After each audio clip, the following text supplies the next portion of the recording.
የጌታ ጸጋ ሰላም ቸርነት ምህረት በሁላችሁ ላይ ይሁን አሜን። ያው እሳት ክፍል 3ን በዕብራውያን ምዕራፍ 1 ከቁጥር 7 ጀምሮ በኢየሱስ ስም አነባለሁ። የሚገርም ነው። እኔም ዛሬ እሱን ነው የምለው። እግዚአብሔር ሰው አገልጋዮቹን የእሳት ነበልባል የሚያደርግ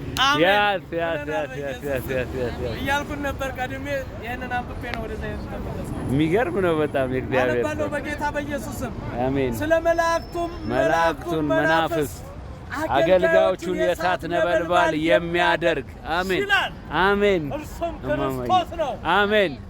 ነበልባል አድርጎናል። አሜን። ስሙ ይባረክ። አሜን። ኢየሱስ ጌታ ነው። ቁጥር 8 ልጨምርላችሁ። አሜን። ስለ ልጁ ግን አምላክ ሆይ ዙፋን እስከ ዘላለም ድረስ ይኖራል። የመንግስት በትር የቅንነት በትር ነው። ጽድቅን ወደደ አመፃን ጠላ። ስለዚህ እግዚአብሔር አምላክ ከጓደኞች ይልቅ በደስታ ዘይት ቀባ። አሜን። በደስታ ዘይት የቀባን ጌታ ክብር ለስሙ ይሁንለት። አሜን። አገልጋዮቹን የእሳት ነበልባል የሚያደርግ ጌታ ለዚህ ጌታ ዝቅ ብለን ይኸው ክብር እንሰጠዋለን። አሜን።